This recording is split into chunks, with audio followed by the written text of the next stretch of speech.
Oke, selamat pagi anak bapak semua. Mari kita berdoa dulu, anak kami. Dalam nama Bapa dan Putra dan Roh Kudus, amin. Terima kasih Tuhan atas berkat-Mu hari ini. Semoga pada hari ini kami bisa memahami dan mengerti tentang penjelasan Roh Kudus melalui video. Inilah doa kami Tuhan, kami datang kepadamu melalui Kristus Tuhan kami. Amin. Bapa dan Putra dan Roh Kudus. Amin. Oke, nah Bapak, kemarin sudah dibuat tugas. Jangan pengalaman seperti sebelumnya ya. Tugas itu lama-lama sekali dikumpul, baru beberapa orang ya.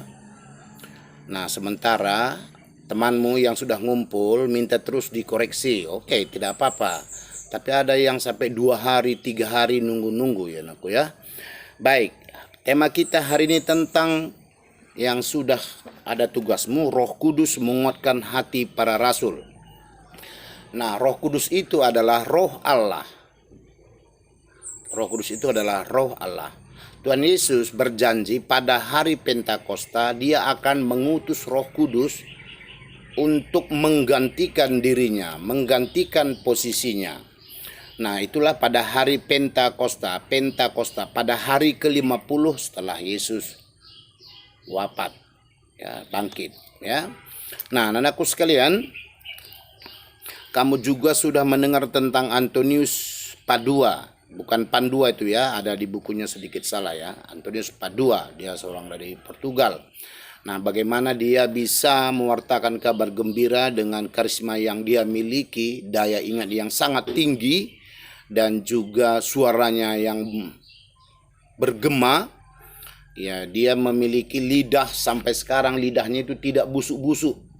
Sudah ratusan tahun Bapak sudah mencium lidahnya itu waktu datang ke Medan dibawa dari Italia ya. Nah, apa maksudnya? Karena di dalam gereja Katolik itu adalah bahwa semua orang kudus, semua orang disucikan akan memiliki keistimewaan masing-masing. Nah, anakku sekalian, kita kembali ke tentang Roh Kudus. Nah, Roh Kudus itulah tinggal kepada para rasul ya. Sehingga setelah mereka menerima Roh Kudus, mereka semakin berani, mereka memiliki talenta-talenta khusus, rahmat-rahmat khusus yang mereka bisa menguasai bahasa, beberapa banyak bahasa kalau kamu lihat di dalam kitab suci. Nah, anakku sekalian, di dalam bukumu itu halaman 84, 85, 86, setelah kamu membaca dan mengerjakan tugas, kamu telah memahami bagaimana itu para rasul mewartakan kabar gembira, tidak takut lagi, tidak takut mati. Sehingga tersebarlah mereka di belahan bumi ini. Sehingga orang Kristen sudah melebihi 1 miliar, mungkin 1,4 miliar data yang sudah pernah diberikan ya. Nah, tapi bukan menjadi kebanggaan bagi kita jumlahnya, tapi kualitas iman para pengikut Kristus.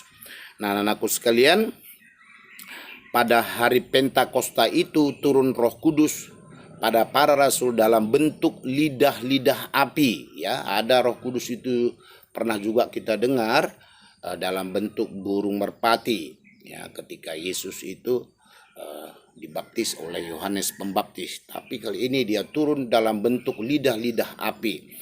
Dan Roh Kudus itu pun ada kita miliki. Tapi Roh Kudus itu harus diaktifkan. Bagaimana harus diaktifkan? Roh Kudus itu harus kita latih dengan melatih hati nurani, melatih berbuat kebajikan, melatih berkata-kata yang sopan, beretika, sehingga Roh Kudus terus berperan semakin hari semakin tajam. Bagaimana? Bukan tajam seperti silet, tapi tajam itu artinya orang yang dikuatkan Roh Kudus bahkan bisa membaca hati orang. Orang yang memiliki Roh Kudus yang aktif bahkan bisa mengetahui situasi-situasi yang genting, yang menakutkan, dia bisa mengantisipasi. Inilah satu pengalaman yang pernah Bapak miliki ya. Tetapi begitu kamu kurang berdoa, begitu kamu kurang menanamkan kebaikan-kebaikan, maka Roh Kudus itu pelan-pelan akan lenyap. Ya, sehingga dia itu dikalahkan oleh roh-roh setan, roh-roh yang tidak baik. Nah, jadi saya rasa mungkin tidak puas pun, tetapi inilah penjelasan secara singkat tentang Roh Kudus. Terima kasih anak Bapak semua, Tuhan memberkati.